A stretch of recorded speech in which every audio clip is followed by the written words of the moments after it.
Muito bem, senhoras e senhores, sejam bem-vindos a mais um vídeo aqui no canal do Mercúrios. Meu nome é Carlos Henrique, estou aqui com o Gabriel Bills para a gente poder falar sobre um setor que tem chamado a atenção já ali quando a gente fala com especialistas no mercado de cripto, com pessoas que estão construindo a infraestrutura do mercado de cripto, porém que ainda não chegou tanto assim na superfície, nos investidores varejo, inclusive várias criptomoedas ainda nem foram lançadas, que é o setor de Data Availability. É uma tendência que pode tomar conta aí do mercado nos próximos meses, próximos anos, inclusive, como tendência de infraestrutura. A gente quer explicar para vocês aí qual que é esse setor, quais as principais criptos que fazem parte dele, o que exatamente ele faz e como a gente vê em termos de posicionamento de portfólio o setor de Data Availability. Ô Bills, quer dar seu boa noite aí pro pessoal para a gente começar essa live? Fala pessoal, muito boa noite. Vou falar mais perto do microfone aqui, senão o Carlos me mata. Muito boa noite, pessoal. Espero que esteja todo mundo muito bem aí pra gente começar essa semana. Bitcoin $30 mil, então todo mundo feliz, eu espero. E como o Carlos bem introduziu aí, esse setor de... Eu não vou usar o termo Data Availability, vou usar o termo armazenamento de dados ou blockchain de armazenamento. É um setor que a gente está acompanhando bastante, é uma tese bem de longo prazo que a gente acredita que pode se consolidar bastante no mercado de cripto. Uma coisa que eu queria lembrar é que a gente começou a discutir o conceito de segundas camadas lá em 2020. Eu lembro que a gente começou e fez a nossa primeira análise focada em entender o que eram segundas camadas em 2020, e aí depois a gente foi para entender o que era, o mercado de staking em 2021, consolidamos a tese de 2022, investimos em Lido, então foram teses que a gente foi construindo bastante ao longo prazo, porque a gente viu que estava evoluindo, estava se maturando no mercado de cripto, e aí a gente acabou investindo bem antes assim do mercado explodir, né? A gente conseguiu se posicionar muito bem nesses mercados antes de explodir, e hoje representam as melhores performances da nossa carteira. Então a gente sempre fica tentando observar coisas novas, entender para onde que o mercado está evoluindo e construir as nossas teses antes de todo mundo, né? Então eu gosto muito de uma frase que não é sobre você ser fora da curva, é sobre você fazer a curva antes de todo mundo. Então a ideia é tentar entender o que os principais desenvolvedores, os principais empreendedores do mercado de cripto estão discutindo, estudar e trazer essas teses antes. E uma coisa que a gente está vendo bastante, estamos discutindo desde o começo do ano, essa tese de modularização de blockchains, e agora mais específico nessas blockchains de armazenamento de dados. O principal caso aí que está mais no, vou dizer assim, no hype, que está todo mundo comentando, é a Celestia, certo? Mas aqui a gente queria dar um overview do setor como um todo, da Celestia, e que ele servisse como um guia para assim que a gente tiver tokens desse setor ou novas empresas lançando produtos nesse setor, né? A própria Polygon tinha lançado um produto nesse setor, para que a gente tenha esse guia definitivo aqui, para conseguir estudar e conseguir saber se esse setor é uma boa oportunidade e vale a pena estar alocado ou não. Boa, é isso aí, né? Deixa eu dar uma boa noite aqui para o Cláudio, para o Vinícius, para o André, Kevson, Manuel aqui já perguntando qual é o novo setor, igual o Bruce falou aí. Data Availability, como é conhecido ali em inglês, ou então armazenamento de dados em uma tradução nossa. E bora então puxar a apresentação, Bruce, para começar e mostrar para o pessoal. Bora para cima, pessoal. Então, como eu disse para vocês, deixa eu puxar aqui a apresentação. Beleza, perfeito. Como eu disse para vocês, esse setor eu não queria chamar ele de Data Availability, eu acho que é uma inglesada desnecessária, uma complicada desnecessária. Eu queria chamar o setor de blockchain de armazenamento. E essas blockchains de armazenamento não são aquelas blockchains de armazenamento que a gente discutia lá atrás, Filecoin, Arweave, que era uma tese que foi bastante discutido lá atrás, aí ficou um pouquinho no hype, né? É um novo tipo de blockchain de armazenamento, e é isso que a gente vai tentar discutir agora, beleza? Eu queria começar com esse trecho, que ele é muito legal, tá? Que ele fala que, sendo uma camada, uma blockchain especializada em armazenamento de dados, se faz menos. Optando por fazer menos, alcança-se mais. Então, qual que é a ideia? A ideia é você escalar uma blockchain, fazer com que uma blockchain chegue mais longe, otimizando a camada de armazenamento de dados, tá? Na verdade, criando uma blockchain de armazenamento de dados, sendo responsável pelo armazenamento dos dados de outra blockchain, para que essa blockchain seja mais escalável. Esse é um conceito que está sendo bastante discutido no mercado de cripto. Para quem acompanhou o último Crypto Insights, que foi sobre a IP 4844, eu disse que a IP 4844 é uma atualização no Ethereum que busca escalar Ethereum otimizando o armazenamento de dados, beleza? Então, esse conceito de otimizar o armazenamento de dados de blockchain está sendo cada vez mais discutido. Por quê? Vamos tentar contextualizar um pouquinho para entender esse problema do armazenamento, tá? Porque no final do dia, às vezes, os caras estão criando uma solução para resolver um problema que não existe, né? Vamos tentar entender O que é esse problema, beleza? Eu queria começar questionando vocês justamente por que é preciso que uma blockchain armazene as suas transações. Por que uma blockchain ela precisa ter salvo ali todo o histórico de todas as transações que aconteceram dentro daquela blockchain. Eu acredito que dá para resumir em 3 tópicos aqui, tá? Primeiro, que uma blockchain ela é um livro de informações aberto e descentralizado. Se a gente volta na essência do que é uma blockchain, a gente lembra que é uma cadeia de blocos e que esses blocos, o papel deles é armazenar informações sobre as transações que estão acontecendo ali dentro. Então, o trabalho primário de uma blockchain nada mais é do que você ser esse livro de informações. O trabalho primário de uma blockchain justamente é você armazenar informações, beleza? É o armazenamento, tá? E esse histórico de informações, ele garante principalmente a transparência e imutabilidade daquela rede. Então, todo o foco de uma blockchain é que as transações elas são transparentes, você sabe tudo o que está acontecendo ali dentro e você consegue reconstruir todas as transações que foram feitas desde o bloco Gênesis do Bitcoin. Toda essa propriedade de uma blockchain, ela é verdadeira a partir do momento que todas as informações que já se passaram dentro daquela blockchain estão disponíveis ali para serem acessados. Então, essa disponibilidade de dados é muito importante, certo? E algo que é muito importante também para essa disponibilidade de dados é, caso algo dê errado nessa blockchain, esse histórico ele pode ser utilizado para reiniciá-la. O que eu quis dizer com isso? Vamos supor que hoje acontece um fork, acontece um hack dentro da blockchain da Ethereum, beleza? Agora, a blockchain da Ethereum parou de funcionar e basicamente ela foi hackeada e as pessoas confundiram os saldos ali dentro da blockchain da Ethereum. E basicamente todos os validadores, todos os desenvolvedores em torno da Ethereum, eles observaram, eles viram isso, eles perceberam que isso daí aconteceu. O que você pode fazer? Você pode pausar essa blockchain, olhar para o histórico dela, pegar o histórico mais recente antes do hack e falar, ó, a partir de agora a gente volta desse momento, a gente volta desse ponto de partida, estou reiniciando a blockchain a partir do histórico mais confiável dela. Então, você ter o histórico da blockchain armazenado, ter as transações de uma blockchain armazenadas é muito importante. Tanto por questão de acesso, transparência e ter, de fato, essas informações, como pelo aspecto de segurança. O armazenamento das informações ele é uma parte fundamental para garantir a segurança de uma blockchain, beleza? Então, sendo que é muito importante que uma blockchain armazene as informações, por que isso se torna um problema? Eu vou tentar trazer uma visualização que não é tão bonita sobre isso, mas basicamente esse é o problema, tá? Para quem não conhece, essa tela aí, que ela veio do Yellow Paper da Ethereum, ela mostra qual que é o custo para você fazer cada uma das transações dentro da Ethereum. Para quem não sabe, cada tipo de transação dentro da Ethereum custa um valor específico, beleza? E dando um zoom out, um zoom in maiorzinho aqui, dá para ver que quanto mais complexa essa transação, maior o custo de você realizá-la. Mas esse custo ele é quantificado em complexidade? Não, ele é quantificado em quantidade de informação que você está armazenando.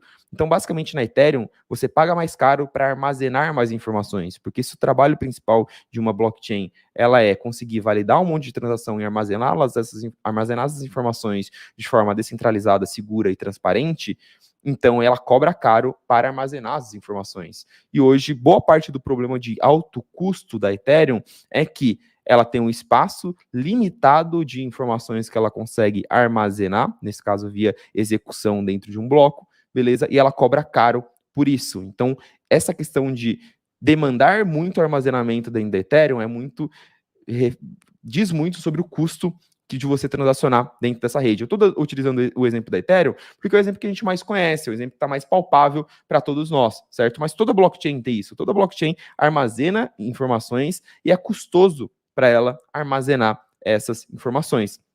Beleza? E eu queria representar isso principalmente mostrando esse gráfico que ele mostra que 80% de toda a receita dos rollups ele é gasto em formato de custo para os rollups armazenar as informações dentro da Ethereum. Então, as segundas camadas, como por exemplo o Arbitrum, Optimus, de 100% da receita que eles capturam das suas taxas, 70% a 80% eles gastam armazenando informações dentro da Ethereum, para mostrar o quanto é caro essa questão de armazenamento de informações. Então, o primeiro problema é esse. É imprescindível você armazenar informações dentro de uma blockchain, porém é caro, beleza? Porque esse é basicamente um dos principais trabalhos de uma blockchain, tá? E o outro problema do armazenamento é aquele velho problema do monolítico versus modular. Uma blockchain, apesar de uma das tarefas que ela faz ser armazenar informações, ela não faz só isso. Ela faz diversas tarefas, como, por exemplo, atingir o consenso do ordenamento daquelas transações, decidir quais transações são válidas ou não são válidas, executar o programa que roda aquelas transações, beleza? Então, ela faz um monte de coisa ao mesmo tempo. E toda a discussão de modular é você quebrar uma blockchain para que ela faça essas operações de formas separadas, beleza? Então, apesar de ser, além de ser caro você armazenar transações dentro de uma blockchain, a blockchain ainda faz diversas outras tarefas, o que faz com que ela não seja especializada no armazenamento de informações, beleza? Quais são os problemas, né? Além desse daí, quais são os problemas de uma blockchain ela executar diversas transações? Primeiro, é difícil dela se manter descentralizada. Se uma blockchain faz muitas coisas, a necessidade que você tem de computação para rodar aquela blockchain é muito grande, porque você está fazendo várias tarefas ao mesmo tempo.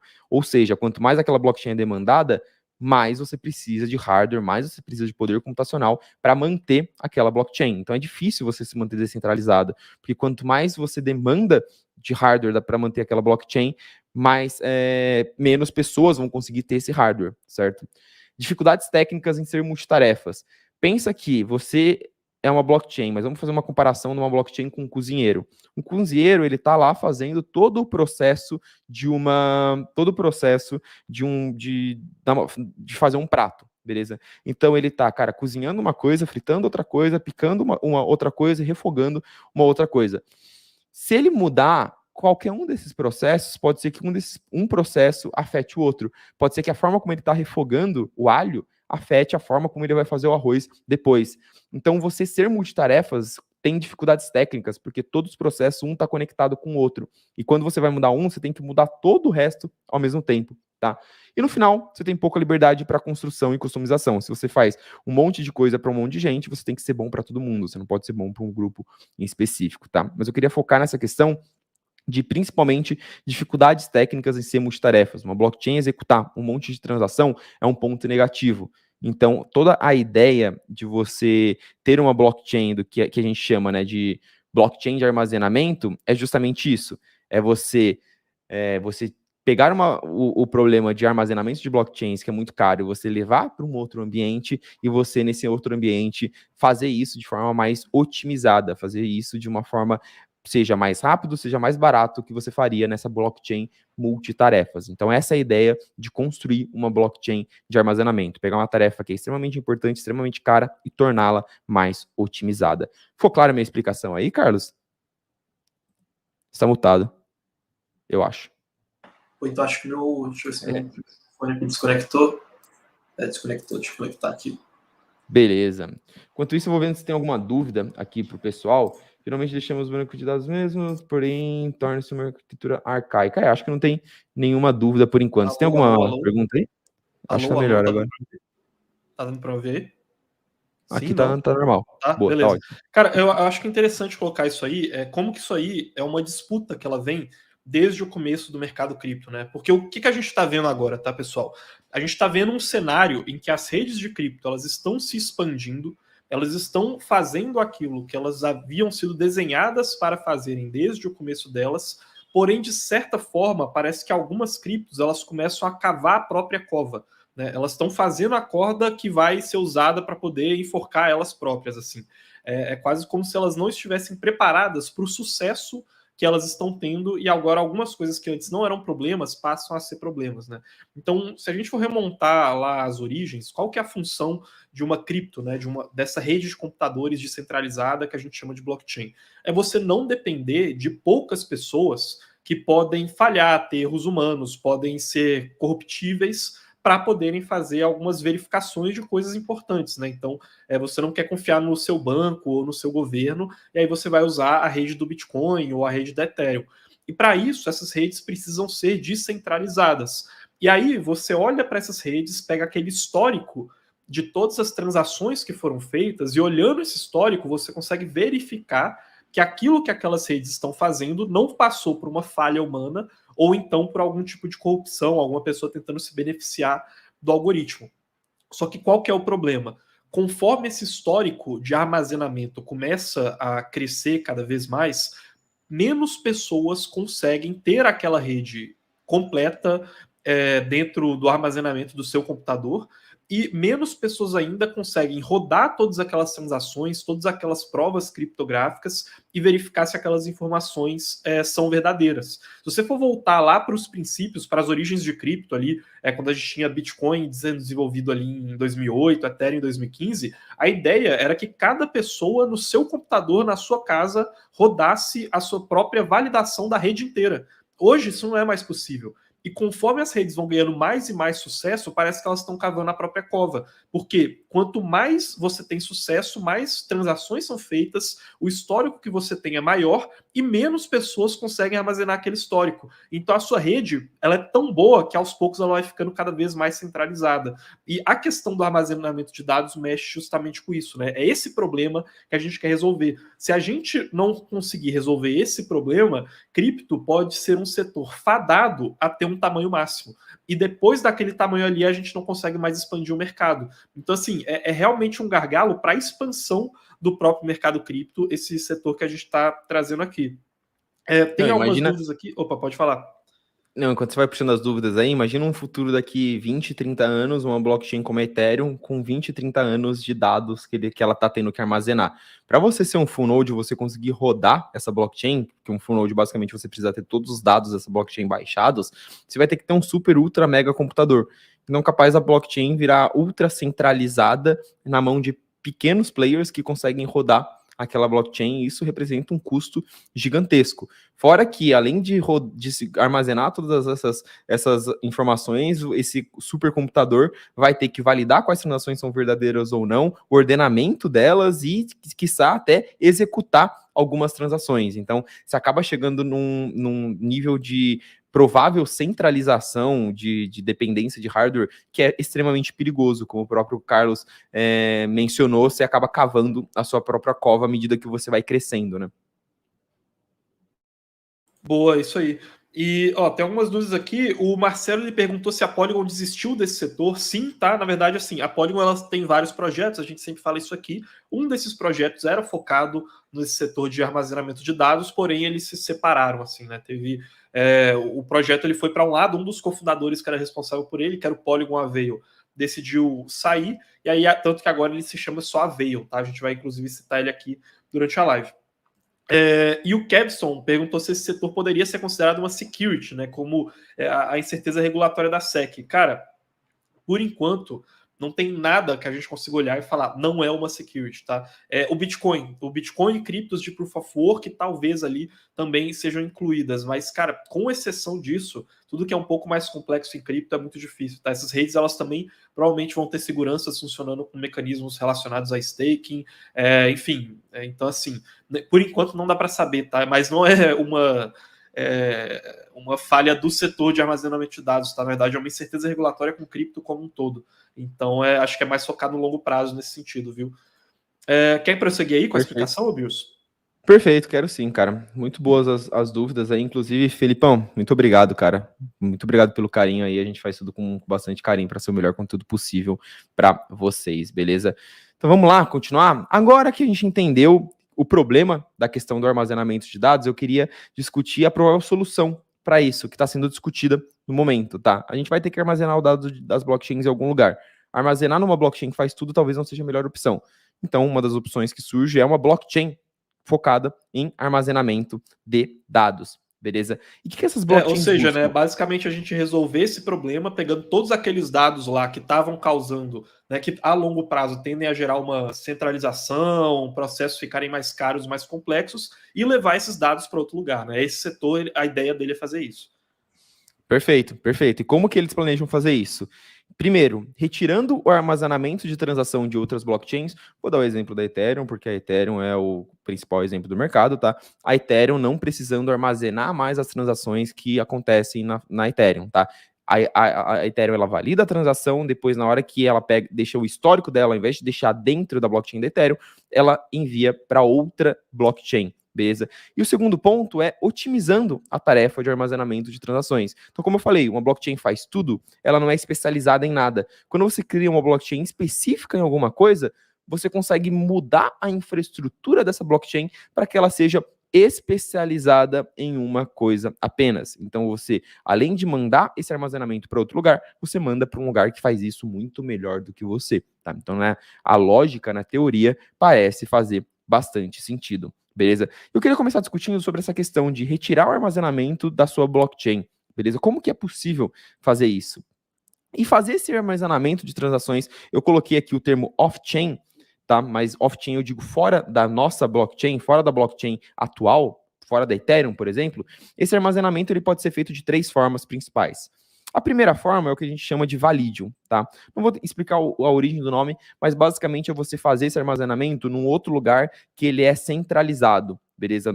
Vamos supor, por exemplo, a Ethereum ela tira todo o histórico da blockchain dela e ela manda para um servidor na AWS que só a Ethereum controla. Então, basicamente, todo o histórico de transações da Ethereum vai ficar na Amazon, vai ficar lá na nuvem, e quem controla isso? Sei lá, o Vitalik. Basicamente, essa é uma das soluções. Obviamente, não preciso falar para vocês porque eu não considero que ela é a ideal, tá? A segunda solução é você tirar o armazenamento da sua blockchain e enviar para o que a gente chama de blockchain de armazenamento, você terceirizar para uma blockchain específica nisso. E eu listei 3 players aqui, que são os mais famosos agora no momento que estão desenvolvendo essas soluções. A Eigen, que a gente fez uma live sobre a EigenLayer, mas é uma outra solução da Eigen, no caso a EigenDA, de Data Availability, armazenamento de dados em inglês. A Celestia, que é o que a gente vai discutir nessa live aqui. E a Polygon Avail, que foi justamente a dúvida que acabou de aparecer aqui no chat, beleza? A Polygon, ela desenvolvia uma solução, mas aí ela vendeu essa solução para que ela pudesse ser desenvolvida de forma segregada, beleza? Então aqui é outra blockchain, que era uma blockchain da Polygon, agora não é mais a Polygon, focada no armazenamento de dados, beleza? Por que a Polygon fez isso? Já vou explicar para vocês, tá? Por quê? Porque a terceira forma de você armazenar transações fora da sua blockchain é você armazenar em um rollup. Rollup como a gente conhece hoje, uma Optimus, uma Arbitrum. Então, hoje, uma Arbitrum da vida, ela executa as transações e joga essas transações para serem validadas e armazenadas dentro da Ethereum. O que ela poderia fazer? Ela poderia executar essas transações, jogar as transações para serem apenas validadas dentro da Ethereum e armazenar essas transações na própria Arbitrum. Foi o que a Polygon resolveu fazer. A Polygon, na segunda-feira passada, foi na segunda ou na quarta-feira passada? Acho que foi na quarta-feira passada. Ela falou, olha, estou mudando a minha Polygon Proof of Stake para ser um roll-up, bem, entre aspas, um roll-up, que eu vou executar as transações, eu vou armazenar as transações, eu só vou enviar as transações para serem validadas na Ethereum. Por isso que um exemplo desse formato de armazenar em uma segunda camada é a própria Polygon ZK EVM, mas na verdade a Polygon ZK EVM Validium, que ela vai ser o futuro da Polygon Proof of Stake, que foi uma das atualizações que a Polygon anunciou na semana passada, beleza? Como eu disse para vocês, o foco dessa discussão é discutir blockchain de armazenamento, então eu não vou discutir esse modelo de armazenar no rollup, porque como eu falei, a gente está partindo do pressuposto de que você criar uma blockchain especializada em armazenar é melhor do que você criar uma blockchain que faz várias coisas. Nesse caso, as blockchains estão executando e armazenando, talvez não seja o melhor modelo. O foco aqui da discussão é falar unicamente das blockchains focadas em armazenamento de dados, beleza? Por quê? Porque essas blockchains de armazenamento de dados, elas trabalham bastante nessa questão de otimizar a tarefa de armazenamento, certo? Elas não estão só tirando esse armazenamento, esses dados de uma outra blockchain, da Ethereum, por exemplo. Elas estão criando um ambiente perfeito, um ambiente ideal para que essas informações sejam armazenadas, beleza? E é isso que a gente... Isso aqui é importante, né? Porque se você só tirar de lá e passar para outro lugar, o seu problema continuou, né? Então, assim, aquilo que eu falei para vocês, você começa a centralizar muito porque você tem um histórico muito grande. Você só simplesmente pegou aqueles dados, tirou da blockchain da Ethereum e aí falou, que lindo, agora todo mundo pode ter os nodes aqui da blockchain da Ethereum, a gente vai conseguir descentralizar o negócio, só que aí o lugar em que aqueles dados estão guardados, aí ele vai continuar centralizado, né? Então, assim, não é algo simples assim, a gente tem que tirar os dados de lá, mas aí a ideia aqui é armazenar esses dados em um lugar que seja especializado em termos de engenharia de software ali, para ele conseguir armazenar os dados e manter a descentralização, né? Perfeito, cara, perfeito. São esses os 2 pilares desse setor, tá? E olhem como é muito importante esse setor, e é por isso que a gente está gastando tempo estudando esse negócio. Por que a gente está estudando ele? Ah, porque dá para ganhar dinheiro, porque a moedinha tal vai fazer o airdrop. Não. A gente está falando de um setor que ele vai prover uma infraestrutura fundamental para o futuro de cripto. À medida que cripto cresce, a demanda por armazenar os dados vai sempre crescer.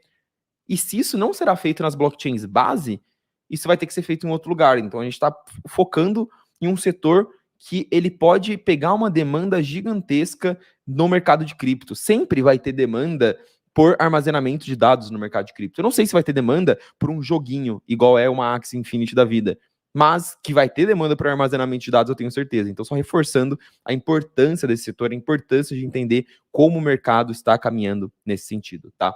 E para a gente entender o principal modelo de otimização na questão de armazenamento de transações, eu queria entrar na terceira parte dessa live, que é sobre a Celestia. Para quem não conhece, Celestia é uma blockchain nova, né, que está sendo desenvolvida, aí um projeto novo no mercado de cripto, que ele é focado nessa questão de armazenamento de dados, tá? Que é focado em construir uma blockchain de armazenamento. E a gente entende que em termos de equipe, desenvolvimento e reputação no mercado de cripto, eles são os que mais estão desenvolvidos. Então, se esse mercado realmente deslanchar, talvez a Celestia seja a melhor oportunidade para estar exposto, ou o melhor player ali, tá?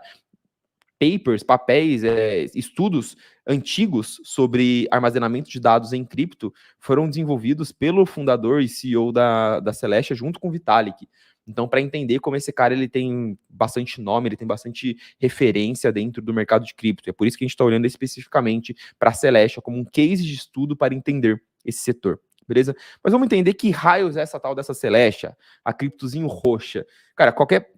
Opa, calma aí, só antes de você... É porque eu puxei aqui a minha tela aqui. Pessoal, só antes do Bruce continuar, vou dar aquele recadinho que eu sempre dou aqui nas lives, tá? A gente vai entrar agora e falar especificamente da Celestia, porque ela é uma das criptos que serve como modelo para o setor como um todo, tá? Só que lá na Mercúrios Pro, para os assinantes que tem o nosso conteúdo exclusivo, a gente já fez análise, por exemplo, da Eigenlayer, né? Então tá lá entre as várias criptos que a gente analisou já disponível, né? O profile. Deixa eu ver se eu consigo pegar ele aqui, vou mostrar para vocês. E tá aqui, ó, Eigenlayer. Deixa eu abrir aqui para vocês. Essa daqui é a plataforma da Mercúrios Pro, tá? E aí, além disso, a gente está para liberar lá um estudo completo sobre o setor de Data Viability, além do estudo sobre Celestia também, né? Que eu acabei de abrir o profile. Essa daqui é a nossa análise, tá? 27 páginas aqui sobre a Eigenlayer, e em breve a gente vai ter tanto a análise setorial, explicando tudo isso que a gente está falando aqui em muitos mais detalhes, e também a análise de Celestia, tá? E lembrando que lá no Mercúrios Pro também tem a nossa carteira de criptos, né? Então, se em algum momento a gente fosse expor esse setor, a gente achar que vale a pena investir, quem tá lá no Mercúrios Pro também vai ver tudo isso em primeira mão, tá? Então, quem quiser fazer parte lá da comunidade, ver todas as análises que a gente faz, a nossa carteira, lives exclusivas e o nosso suporte para poder investir no mercado de criptomoedas é o primeiro link aí na descrição, viu, pessoal? Mas, Bills, pode continuar aí, deixa eu puxar sua tela de volta aqui. Boa, brabo demais. Inclusive, daqui 2 semanas eu acho que tem live de assinantes sobre a Celestia. Bom, vamos lá. O que é esse raio da Celestia, a criptozinha roxa? Toda cripto roxa, ela dá um burburinho, né? Todo mundo gosta, né? Polygon, Nucoin, né? Coloca, se alguém quiser criar uma cripto aí, coloca o logo roxo, coloca a identidade visual roxa, que é certeza que vai dar certo, beleza? Mas o que é esse raio dessa Celestia aí? Cara, a Celestia é uma blockchain focada em armazenamento de transações, tá? A Celestia não é igual uma Filecoin, uma Arweave, que foram blockchains que ficaram famosas lá no passado. O que era uma Filecoin, uma Arweave? Era, cara, eu quero salvar uma foto, quero armazenar uma foto. Para armazenar essa foto, eu posso colocar no Google Drive ou eu posso colocar numa blockchain, que é muito mais seguro, muito mais descentralizado. O foco da Celestia é armazenar transações de outras blockchains, armazenar o histórico de outras blockchains, beleza? Ela não executa nem valida nenhuma transação, ou seja, ela não tem controle sobre nenhuma blockchain associada a elas. Ela é uma blockchain de armazenamento, ela é um armazém de transações. Então, sempre que as transações chegam para a Celestia, o que ela faz? Ela armazena, ela garante que essas transações vão ficar disponíveis lá, e ela garante principalmente o ordenamento dessas transações, que é o que a gente chama de consenso, tá? O consenso, ele tem mais a ver com o ordenamento das transações do que quais transações são válidas ou não. Então, ela pega as transações, deixa ordenadinha e deixa armazenada ali. transações de outras blockchains. Gabriel, que blockchains são essas? Qualquer blockchain. A Celeste ela é agnóstica em termos de blockchains. Beleza? E ela pode fazer isso em alguns formatos. Eu só quis mostrar essa tabela complicada e feia aí para vocês, para mostrar que a Celeste ela pode funcionar de várias formas diferentes, tá? Vamos pensar nesse primeiro formato que está aparecendo aqui. Ela é uma blockchain que ela faz armazenamento de dados de uma outra blockchain X. Essa outra blockchain X, ela faz a execução, o assentamento. Vamos traduzir o assentamento para praticamente validar, definir quais transações são verdadeiras ou não. Então você tem uma blockchain que ela executa e valida as transações e ela só chega para Celeste e fala: Celeste, ó, deixa essas blockchains, deixa essas transações ordenadas e armazena esse dado aí para mim, beleza? No segundo formato, você tem uma blockchain que ela executa uma transação, você tem uma outra blockchain que ela faz esse assentamento, que ela faz basicamente, ela valida as provas e chega na conclusão de quais transações são verdadeiras ou não, e a Celeste ela é utilizada para armazenamento e consenso. E você tem o último formato, o terceiro formato, que eu acho que é o formato mais provável, pelo menos o caso de uso que eu mais entendo que faça sentido para a Celeste, que é ela se plugar ao ecossistema da Ethereum, como o ecossistema da Ethereum está se posicionando hoje. Hoje, a Ethereum está se posicionando como o que a gente chama de settlement layer, como uma camada de assentamento. Ou seja, outras blockchains executam transações e mandam essas transações para a Ethereum para elas serem validadas e a Ethereum ela definir quais transações são verdadeiras ou não e a ordem entre elas, certo? A Ethereum é muito boa nisso, porque a Ethereum é muito segura. Ela tem muitos validadores fazendo essa tarefa. Só que a Ethereum não é boa em armazenamento de dados. Na verdade, não é que ela é boa pra caramba, só que ela é cara. Então, o que você faz? Eu não quero pagar o armazenamento de dados da Ethereum, porque ele é muito caro, e eu vou deixar a Ethereum muito pesada. E eu mando esse armazenamento de dados para Celeste. Esse terceiro formato é um formato que eu acredito que seja mais, vou dizer assim, factível da Celeste ela ser adotada e desse modelo de blockchain de armazenamento de dados funcionar. Por quê? Porque o principal valor da Ethereum hoje não é que a Ethereum é rápida, não é que a Ethereum executa transações de uma forma muito boa, não é que a Ethereum é escalável. É que a Ethereum tem uma puta quantidade de capital no Proof of Stake da Ethereum, servindo de base para os seus validadores e garantindo a segurança da rede. A única coisa que a Ethereum tem de boa hoje é que a Ethereum é segura. De resto, a Ethereum é uma porcaria. Essa é a grande verdade. Ela é cara e ela é devagar. Então você pega o problema do caro, que tem a ver principalmente com o armazenamento de dados, e transfere para a Celeste, e pega o problema do devagar e transfere para um lugar que é mais rápido. Então você executa em um lugar, valida e ordena na Ethereum e armazena na Celeste, armazena em uma outra blockchain. Nesse modelo, as duas se comunicam, as duas trabalham juntos de uma forma com uma sinergia muito grande, e eu vejo que se encaixa muito bem pela proposta de valor de cada um dos produtos, tá? Nesse formato 2, tem alguns modelos que dá para trabalhar também, tá? Como, por exemplo, você, tanto no formato 1 quanto no formato 2, você pode, por exemplo, falar, cara, não acredito que a Ethereum ela tem uma segurança muito grande, então eu quero definir o meu algoritmo de validação, eu acredito na minha segurança, então eu quero executar, eu quero validar, eu acredito que eu faço isso de uma forma melhor do que a Ethereum, e eu vou utilizar a Celeste só para o armazenamento e o ordenamento. Pode funcionar também. E um cara que eu vejo muito fazendo isso, que eu vejo que encaixa muito bem com a proposta de valor da Celeste, é esse carinha que tá amarelo aí, ó, a Cosmos. A Cosmos, para quem acompanha o conteúdo da Mercúrios, o que a gente acha da Cosmos? Cara, ela é fácil de você desenvolver dentro da Cosmos, tá? Então ela tem um framework, ela tem um kit de desenvolvimento muito bom, muito eficiente ali dentro. Ela consegue ser extremamente personalizável para os seus desenvolvedores, as pessoas gostam de criar coisas dentro da Cosmos, só que ela tem um problema ali, que é o problema de shared security, que ela não tem essa segurança compartilhada, ela não se utiliza da segurança de uma outra camada, beleza? Com isso, a Cosmos pode se plugar a Celestia, pegando toda a segurança acumulada dentro da Celestia e utilizando a Celestia como uma camada de consenso, uma camada de armazenamento de dados, dos dados que acontecem dentro de uma zona na Cosmos. Aqui eu não estou falando da Cosmos Hub, eu estou falando das zonas dentro da Cosmos sendo desenvolvidas na tecnologia, em cima da tecnologia da Cosmos, certo? E elas se conectando na Celestia para utilizar das características da Celestia, inclusive podendo se conectar com a própria Ethereum. Uma zona da Cosmos sendo um roll-up dentro do ecossistema da Ethereum, algo que já está sendo desenvolvido, tá? Então aqui é importante pontuar para mostrar que a Celeste ela não é um setor sozinho, ela não funciona de forma isolada, ela funciona de forma em comunicação com outros, e ela também não é 100% um concorrente da Ethereum. Ela pode concorrer com a Ethereum, como ela pode trabalhar lado a lado, de mão dadas com a Ethereum, tanto ajudando a Ethereum a crescer, quanto ajudando outros ecossistemas a crescerem, como, por exemplo, melhorando o produto de um cara como a Cosmos. Inclusive, tem um meme aí do mercado que a comunidade da Cosmos e da Celestia são muito próximas. E a própria Celestia fala, cara, a gente pega as características da Cosmos e as características da Ethereum e a gente quer maximizar as duas. Quando a gente pega a literatura oficial da Celestia, ela fala, olha, a gente tenta ser a união aqui de características da Ethereum e da Cosmos, utilizando essa questão de a segurança da Ethereum e a maleabilidade no desenvolvimento da Cosmos, beleza? Então, inclusive, isso pode ser uma puta de uma destrava de valor para o próprio ecossistema da Cosmos, a Celeste e Cosmos andando de mãos dadas e crescendo de mãos dadas, beleza?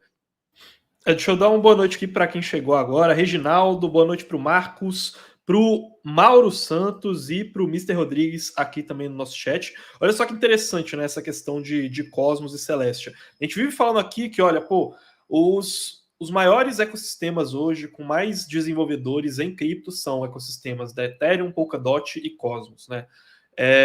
Polkadot hoje tem um certo problema de falta de adequação do produto deles ao mercado, né? Então falta uma demanda dessas que vem talvez em grande parte por conta da burocracia que é para você criar uma parachain e talvez com as parathreads isso se resolva. E a Cosmos, ela tem aquele velho dilema do tokenomics, né? E muita gente fica pensando, poxa, cara, eu queria muito investir em Cosmos, é um ecossistema que pode se tornar tão relevante quanto o da Ethereum, uma baita oportunidade aqui na minha frente, só que o tokenomics é bom. Às vezes, a gente vai ver oportunidades de conseguir aproveitar financeiramente o ecossistema de Cosmos, não investindo no token Atom, né, que é mais uma das zonas que existem ali naquele ecossistema descentralizado da Cosmos. Às vezes, olha só que coisa doida, a gente vai encontrar formas de se expor a esse mercado na nossa carteira, investindo em um cara que está resolvendo um problema de todas as zonas da Cosmos. Se dentro do ecossistema da Cosmos, das redes da Cosmos, se tornar um padrão, essas redes alugarem esse serviço da Celestia, pode ser que a maneira de você se aproveitar desse ecossistema não seja investindo diretamente no token Atom e esperando uma resolução de tokenomics, seja você investindo no cara que a zona do Cosmos Hub, do token Atom, vai usar como um fornecedor de um serviço, que é o armazenamento de dados, né? Então, eu acho que essa é uma questão interessante, assim, para a gente abrir um pouco a mente, assim, às vezes tem formas diferentes da gente se expor ao mercado que a gente não imagina, né, digamos assim. E aí o outro ponto legal que o Bruce falou é que, olha, Celestia e Ethereum podem ser concorrentes e também complementares, né? São 4 funções diferentes: execução, settlement, consenso e armazenamento de dados. A Ethereum faz as 4, porém você pode usar uma segunda camada, por exemplo, para fazer execução, e aí as outras 3 você usa na Ethereum. E aí a segunda camada está sendo concorrente ou está sendo complementar? Por um lado, pode ser concorrente, ou então, às vezes, se não tivesse a segunda camada, você não ia nem estar no ecossistema da Ethereum, entendeu? Então, nesse sentido, é complementar. É um cliente que a Ethereum já não ia conseguir de qualquer forma na primeira camada. Com a Celeste e a Ethereum pode ser a mesma coisa. Por um lado, a gente pode ver gente, potenciais clientes que antes usavam o armazenamento de dados da Ethereum parando de usar, e pode ser ruim para ela. Por outro lado, a gente também pode ver clientes falando, olha, então agora eu vou usar Ethereum só para settlement e consensos e vou usar a Celestia para armazenamento de dados, né? E aí, às vezes, pode ser bom tanto para a Celestia quanto para Ethereum. Então é importante a gente acompanhar essa dinâmica competitiva ali de perto, viu? Deixa eu ver, cara, aqui, o Insalubres falou aqui nos comentários, né? Quase não carregou a live aqui, abraço para o Insalubres. E o Flávio aqui, ele perguntou se no roadmap da Ethereum tem essa questão, mais para frente a gente vai puxar isso aí, viu, Flávio? Perfeito, aí, é o último slide da live aí, mas, cara, complementando o que você falou, acho que você foi cirúrgico, Carlos, falando principalmente que outro cara pode resolver o problema da Cosmos.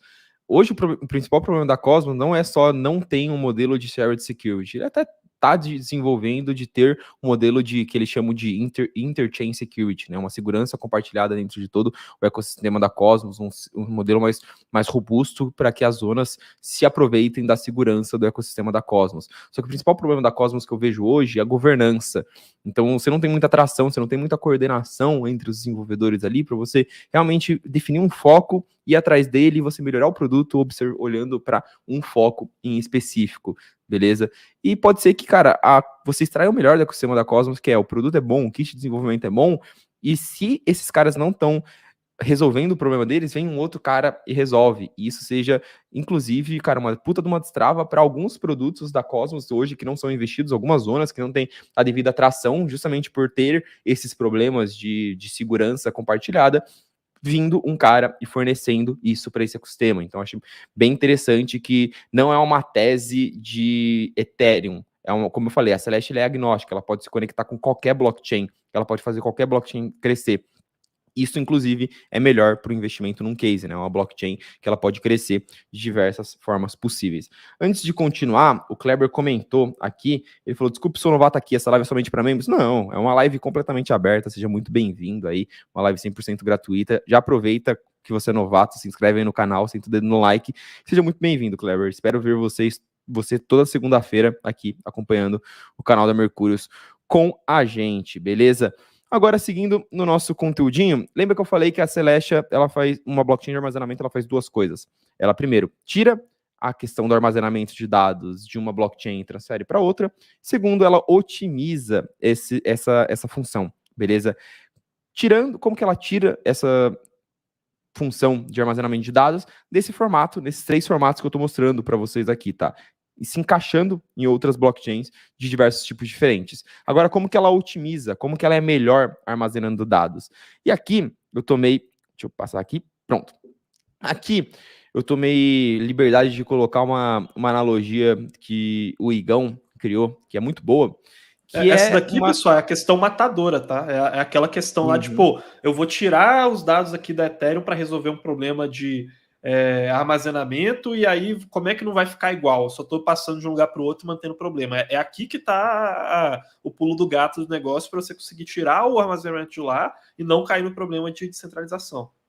Perfeito, você não pode criar uma outra Ethereum, uma outra blockchain igual todas as outras, que senão ela vai passar pelos mesmos problemas. Como que você resolve isso? Por algo chamado otimização via fragmentação de dados, tá? É um conceito complicado que chama DAS, Data Availability Sampling, beleza? Não vou explicar no detalhe aqui para vocês, tá? O nosso relatório de Celestia, ele tem toda a explicação completa de como a Celestia faz isso, beleza? Mas, basicamente, o que ela faz? Isso é uma utilidade específica da Celestia, por isso que a gente gosta tanto do caso de uso deles.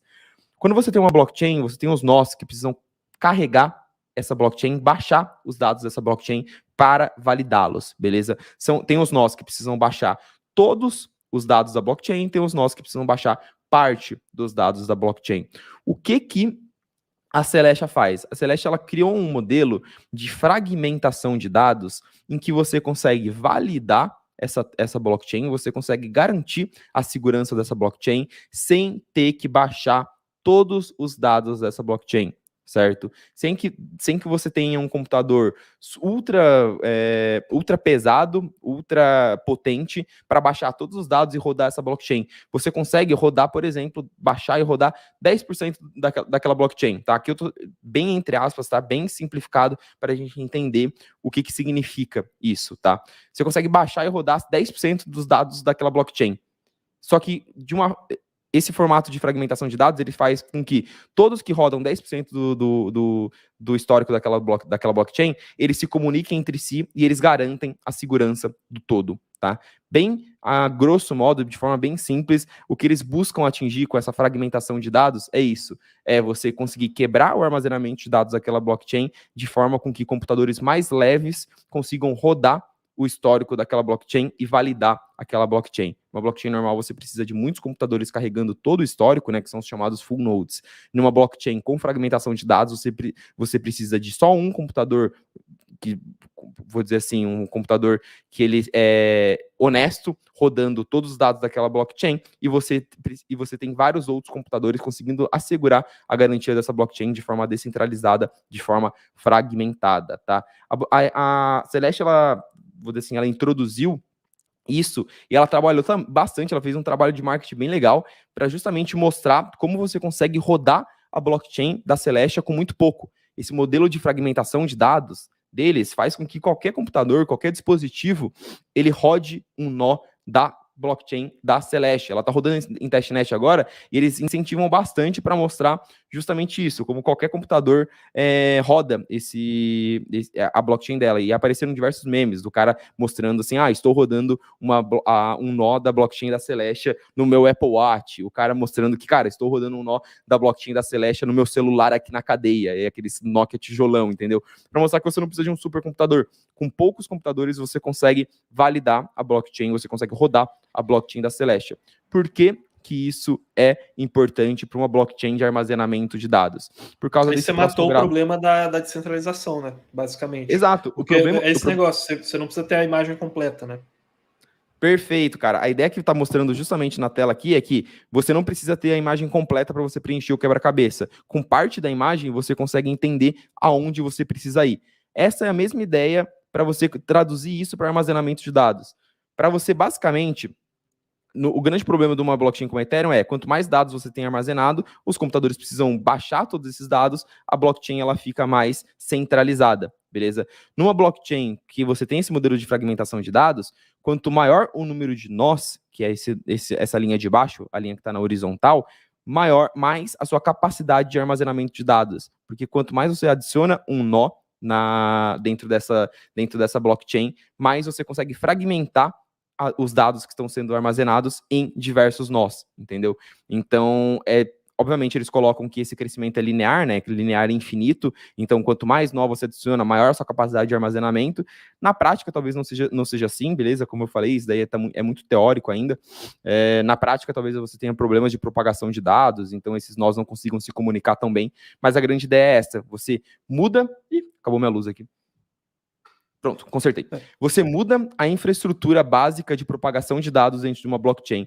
Por que a Celestia consegue fazer isso e a Ethereum não consegue fazer isso? A Ethereum conseguiria fazer isso, só que a Ethereum ela não é especializada em fazer isso. Então é muito mais fácil quando você fazer esse tipo de coisa, você fazer esse tipo de inovação técnica, primeiro, quando você é especializado, e segundo, quando você faz só isso. Lembra o exemplo do chefe?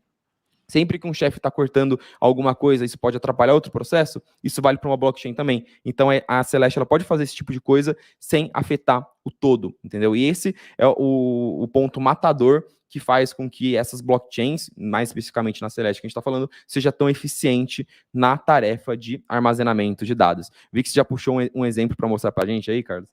Eu vou, na real, aqui é só para poder mostrar um pouco de como que isso funciona aqui. De forma simplificada, tá? Esse aqui é um videozinho que ele vai mostrar um pouco disso. Pensa que, ali a gente tem os samples, né, que são as extensões que a gente tem dos dados, e a probabilidade de acontecer alguma falha. Esse sistema aqui da Celestia, tá? Para você conseguir permitir que várias pessoas armazenem os dados de forma descentralizada, ele é um sistema em que, quando você tem algumas pessoas guardando informações diferentes dos dados, né, partes diferentes desse quebra-cabeça, você não precisa que todas elas em conjunto formem o quebra-cabeça, porque probabilisticamente, conforme você vai adicionando novas peças, é como se você conseguisse desenhar completar à mão aquele quebra-cabeça, né? Quanto mais peças você tem, menor é a probabilidade de você errar. É um princípio parecido com o que CDs e DVDs usam quando eles ficam arranhados para eles conseguirem rodar a música, rodar o filme sem sofrerem porque ele está arranhado, né? Ele faz uma forma, probabilisticamente, de completar a informação que está faltando porque aquele CD está arranhado.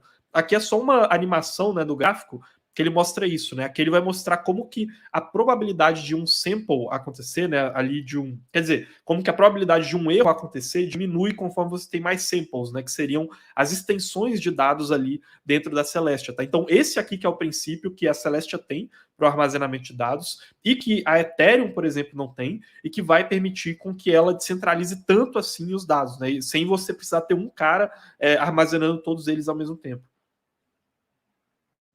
E um ponto legal é que de todos os setores de blockchain de armazenamento, a Celeste é uma das poucas que aplica esse conceito, né? Que é um conceito que ele está previsto para ser aplicado no roadmap da Ethereum, mas que já foi desenvolvido, inclusive, junto com o time da Ethereum, com o time da Celeste, e já vem sendo aplicado em testnet dentro da Celeste. Então é isso que mostra por que a solução é tão, vou dizer assim, matadora e é tão diferenciada em relação ao que a gente tem hoje no mercado, beleza? Mas dando sequência aqui, que levantar um ponto que é bem importante para a gente finalizar essa discussão de Celestia, beleza? Um contraponto de tudo isso é que você adiciona mais complexidade do sistema como um todo, tá? E deixa eu ver, foi alguém que, aqui, o Murilo, ele questionou, como esses dados de transações serão enviados de uma blockchain para outra? Tem alguma intermediação? Perfeito, é feito via ponte, é feito via bridge, Murilo. E aí você adiciona mais um risco, certo? Aqui, por exemplo, no caso de você utilizar a Celestia para armazenamento de dados, vou deixar o seu comentário aí. A Celestia como armazenamento de dados e a Ethereum para validar as transações, você tem um rollup lá em cima. Você precisa enviar as provas das transações para Ethereum e os dados das transações para Celestia. E aí a Celestia precisa assinar que ela tem essas transações e enviar isso para Ethereum, para garantir a segurança da validação que a Ethereum vai fazer. Para a Ethereum validar, muitas vezes ela vai precisar do histórico de transações. Então você tem aqui embaixo esse DA Attestation, é mais um ponto de falha. Beleza? Deixa eu voltar lá atrás e mostrar para vocês de uma forma mais visual, beleza? Aqui, no formato 3, eu tenho um formato em que a blockchain X está se comunicando com a Ethereum está se comunicando com a Celestia está se comunicando com a blockchain X. Então você tem vários pontos de comunicação. Quanto mais você adiciona um ponto de comunicação dentro desse sistema, mais complexidade você adiciona, tá? Esse é um problema de paralelismo como um todo, né? Quando a gente coloca várias blockchains funcionando de forma paralela, isso se chama paralelismo de computação. Quanto mais paralelismo você adiciona no sistema, mais complexo ele fica. Então, a gente está adicionando uma complexidade em algo que ainda é muito teórico, beleza? Pode ser que esse setor nem deslanche. Pode ser que na hora que isso for executar, a gente veja que isso não é seguro ou isso é muito mais caro do que eles pensaram e esse setor morra, esse setor nunca chegue a existir. Entendeu? Então, é por isso que é importante levar em consideração quando algo ainda é muito teórico, quando algo não passou pelo teste de estresse do mercado, quando algo que não foi validado de fato na prática, beleza? Porque aqui nesse modelo, se a Celestia for extremamente insegura, for pouquíssimo segura em termos de segurança econômica, ela infecta toda a segurança de todo o ecossistema. Isso é importante para a gente manter em mente, tá? Agora, seguindo... Em outras palavras, não existe mágica, né? Então, para o Murilo aí que perguntou, como que os dados vão ser enviados de um lugar para o outro? Não tem um teletransporte, uma coisa que, vai sumir aqui e vai aparecer lá. Você vai precisar enviar esses dados como se fossem quaisquer outros, né? Óbvio, você consegue fazer estruturas de transmissão de dados mais robustas, mais específicas, conforme aquela demanda cresce muito, né? Então, eventualmente, tentar fazer com que as redes que transferem esses dados falem a mesma língua, e aí você consegue fazer formas de comunicação mais seguras, né? Então, por exemplo, por que o XCM da Polkadot ou o IBC da Cosmos são mais seguros do que pontes comuns? Porque está conectando duas redes que falam a mesma língua, ao invés de conectar um cara que fala alemão com um cara que fala italiano, né? E aí você consegue fazer algumas ferramentas primitivas que vão tornar essa transmissão mais segura. Pode ser feito em algum momento? Pode também, porém nunca vai ser totalmente sem fricção, né? Querendo ou não, você dividindo as funções, isso não vem sem custo, né? Você acaba tendo que criar mais pontos em que podem acontecer falhas. Podem ser pontos extremamente seguros, mas são pontos de falha, né? Isso deve ser extremamente levado em conta, beleza? Agora, caminhando para o final da live, para a gente entender como se posicionar nisso, tá? Primeiro, eu queria levantar um pouquinho a questão do ecossistema da Celestia. Celestia já tem vários projetos que estão se integrando com ela. Apesar dela estar em testnet ainda, ela já tem um ecossistema sendo formado ali dentro. Isso a gente leva bastante em conta quando a gente faz uma avaliação, quando a gente faz uma análise, beleza, se esse cara já está tendo tração, de fato, e realmente chama atenção como a Celestia ela vem conseguindo se integrar com projetos relevantes. Eu destacaria aqui a integração ali no canto superior esquerdo, qual é o Paystack, que é basicamente o framework de construção de segundas camadas da Optimism, e a Celestia servindo como armazenamento de dados para as blockchains que forem construídas em cima do OpenStack. Um exemplo de blockchain que está sendo construído em cima do OpenStack é a blockchain da Coinbase, a Base, beleza? Que pode ter uma base de usuários muito grande e acabar levando usuários para a própria Celestia, beleza? Que momento que eles estão agora, no momento do roadmap? Eles estão aqui nas testnets incentivadas, então basicamente a rede deles está em teste ainda, não tem token, não tem como você interagir com um investimento na Celestia de alguma forma, beleza? Lançamento em mainnet, lançamento do principal produto deles está previsto para o terceiro quarto, porém o que você pode fazer hoje é rodar um node, tá? Ler a documentação, aprender a rodar um node da Celestia, na testnet, que, como eles estão numa testnet incentivada, na verdade eu acho que já passou a última testnet incentivada deles, mas se você interagir agora, você tem chances de estar listado, de conseguir um airdrop também. Então a única chance de você conseguir um airdrop aí, de você conseguir investir no momento na Celestia, é você realmente rodar um node no seu computador, configurar seu computador para ser um nó da blockchain da Celestia, beleza? Ou eles terão um token, né? Porque, novamente, é uma testnet incentivada para você ser listado para o airdrop para ter um token. A Celestia levantou muito capital, então eles vão ter um token. Ou você estuda muito bem a tese, entende muito da tecnologia desse cara, e no momento que ele tiver um token, você decide sobre investir ou não investir. Nesse momento, muito provavelmente, a gente vai fazer algum conteúdo, fazer alguma análise para discutir se a gente vai investir ou não em Celestia. E aí, só para finalizar agora, ela se comunica muito com a IP 4844. Para quem não assistiu a última live, o último Insights, assistam. Ficou bem legal também, é uma análise mais técnica, uma análise mais pesada, mas é uma análise bem legal, falando sobre a próxima atualização da Ethereum.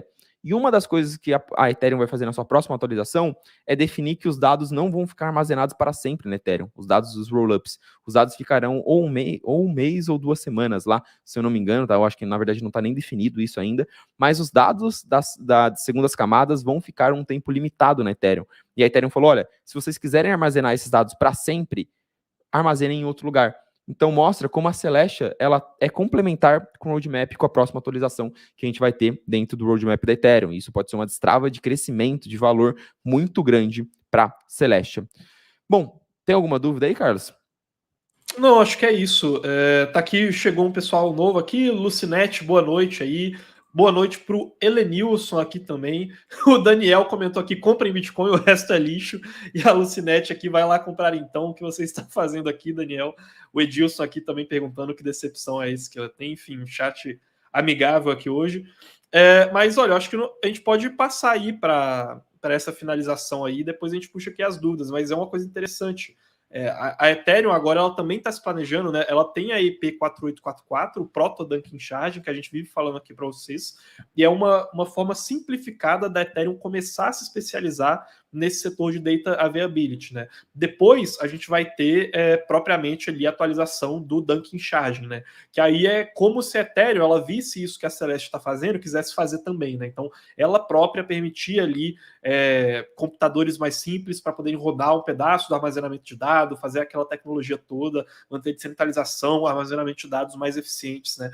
Mas assim, a gente ainda tem que ver, principalmente porque o time da Celeste é totalmente focado nisso, tá fazendo só isso, tecnologia em grande parte proprietária, talvez seja difícil para a Ethereum replicar isso totalmente, né? Talvez realmente a Ethereum ela queira se reter ali a um certo prazo temporal, né? Então, a gente vai armazenar de maneira totalmente segura e descentralizada durante X semanas, e aí depois vocês podem usar outras soluções, como é o caso da Celeste. Então a gente tem que ver como que vai acontecer, né? Às vezes, mesmo se eles não tiverem a melhor tecnologia, como eles têm um efeito muito rede, eles podem alcançar mais usuários, né? Então, e aí, eventualmente, a Celeste perdeu o bonde aí como solução padrão de data availability no mercado de cripto, né? Isso vive acontecendo na indústria de software, né? Se você pensar, por exemplo, quando o Instagram começou a adicionar stories, né? Por que eles adicionaram isso? Porque o Mark Zuckerberg queria comprar o Snapchat, que era onde surgiu essa função de stories, os caras não quiseram vender, ele falou, ok, vou colocar essa função aqui na minha própria rede social, e aí o padrão hoje de stories virou Instagram, e aí hoje você tem no Facebook, você tem no WhatsApp, né, todas as redes ali do grupo Meta adotaram, e aí isso fez o Snapchat perder diferencial, né, mesmo que ele usasse como função nativa melhor, né, a função que foi criada para a rede social deles. Então, assim, isso vive acontecendo no mundo de software, né, às vezes você já ter muito mais usuários vai te fazer virar o padrão a contragosto de quem é menor e está inovando, né, paciência, acontece. Por isso que é importante a gente acompanhar os dois modelos e ver qual que vai ser mais bem sucedido.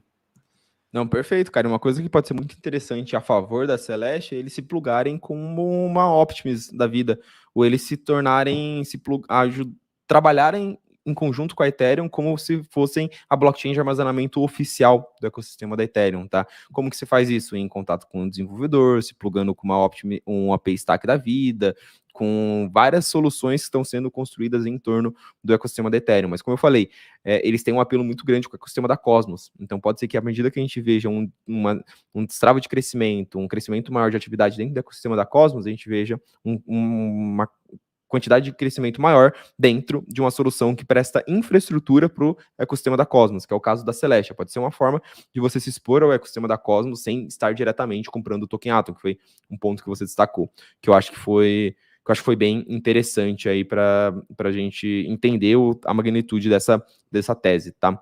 Então, só para concluir aqui a nossa live, então, listei os prós e contras de um investimento ou da nossa análise, depois de a gente ter feito essa análise final do setor de blockchain de armazenamento, beleza? Os prós é que, cara, é um novo setor, então você tem a oportunidade de se posicionar logo no início.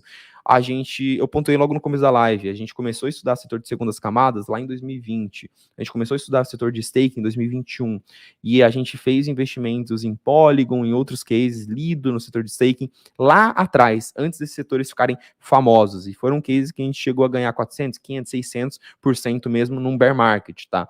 Por que eu tô falando isso? Porque você estar posicionado num setor que tem futuro antes de todo mundo estar falando daquilo é muito interessante, tá? Essa live, eu sei que é uma live que não vai pegar muito view, mas eu sei que daqui a um ano talvez ela pegue muito view, porque é um momento que as pessoas vão começar a falar de Celestia, vão começar a falar de blockchain de armazenamento. Só que até lá, capaz disso já ter valorizado 500, 600%, e o pessoal que não entendeu, não se posicionou no começo, ter perdido a oportunidade. Então, não estou falando que é o setor, a tese que vai explodir, que vai mudar a vida de ninguém. Estou falando que é interessante a gente se posicionar e entender essas teses quando elas estão no começo, quando elas estão na fase de maturação, beleza?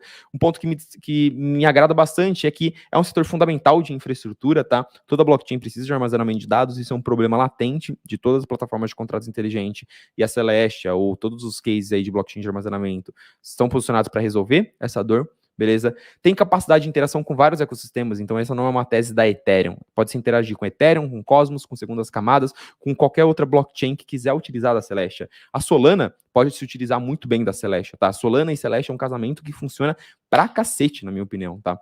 E, no final, apesar dela ser agnóstica em termos de ecossistemas, ela tem muita sinergia com o ecossistema da Ethereum, então, com o roadmap da Ethereum. Então, pode ser que ela seja muito utilizada pelas aplicações que estão dentro do ecossistema da Ethereum. Os contras também são muito grandes. Tudo ainda é muito teórico. Nada disso a gente sabe se vai funcionar na prática, porque são soluções que não passaram pelos testes de estresse do mercado, beleza? Isso é muito importante. Adiciona muita complexidade técnica para todo o ecossistema. Todo o ecossistema da Ethereum e da blockchain com que a Celestia ou qualquer outra blockchain de armazenamento interagir, ela vai estar adicionando um elo a mais de complexidade, um elo a mais de risco. Isso pode ser um risco, isso pode ser um problema para esses ecossistemas, tá? Ela pode competir com a Ethereum, então pode ser que um usuário ele olhe e fala, eu prefiro pagar mais caro para fazer o armazenamento, mas ficar na Ethereum do que ficar na Celestia, que é uma solução menos segura. E com isso, pode ser que a Celestia ela acabe sendo aquele pato, porque ela não consegue, cara, prover a mesma segurança da Ethereum, mas ela não consegue ser tão barata a ponto da pessoa falar, cara, você é tão barato que eu vou ficar aqui com você e vou abrir mão da Ethereum. Pode ser que ela chegue num patamar de custo que o trade-off fique muito mais claro, a escolha fique muito mais claro no sentido de escolher a Ethereum ou escolher uma outra blockchain e não escolher a Celestia. Então esse problema de competição me preocupa, tá? Eu quero entender os números, quero fazer conta na hora que eu ver esses caras funcionando na prática. E também tem outras soluções, tem a EigenDA, a Veil e outras soluções de blockchain de armazenamento que podem aparecer. Nesse caso, é um contra mais específico para Celestia, especificamente, não para o setor como um todo, beleza? Então é isso, eu acho que esses foram a nossa tese aí em blockchain de armazenamento. Eu acho que é um setor extremamente interessante, mas que a gente tem que observar como vai funcionar na prática. E se é para gastar tempo estudando um cara, caçando airdrop num cara dentro desse setor, eu gastaria com a Celestia, porque de tudo que a gente estudou, parece que é o cara que está mais avançado, tem um time melhor e tem mais probabilidade de conseguir surfar esse setor, se virar uma nova narrativa ou se esse setor vier a crescer bastante, beleza? É um pouquinho essa nossa visão, espero que tenha ficado claro para todo mundo, espero que vocês tenham gostado. E é isso. Você tem alguma consideração final para fazer para a gente aí, Carlos? Cara, acho que eu não tenho consideração aqui, não. Boa noite aqui para Jaqueline, né? Tem mais gente chegando aqui agora. Ela falando aqui que o bigode do Bills nunca deixa de ser degradê aqui. É, Tá Cara, deixa eu disfarçado. ver. É o disfarçado aqui, ó.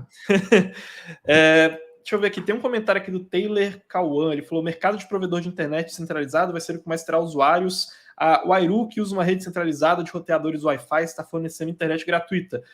Então, aqui é interessante até, né, como se relaciona isso, né? A gente está vendo vários mercados diferentes em que você tenta descentralizar funções que elas são muito pautadas no hardware, né? No dispositivo que você tem ali, na parte mais física. Isso inclui tanto armazenamento de dados quanto a questão de prover rede, né? Prover internet, como é o caso da Helium, quanto envolve setores como Gala Games, por exemplo, que você tem nodes para rodar o processamento de games, assim.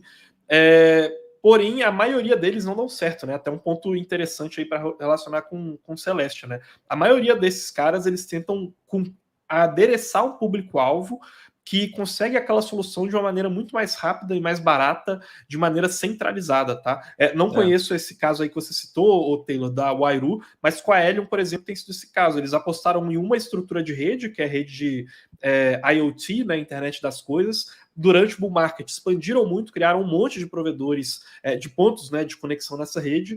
É uma rede que não tem demanda e hoje eles querem pivotar para fazer uma rede 5G, só que aí você tem que mudar o hardware todo de novo, né? Ou seja, eles não têm mais aquele efeito rede.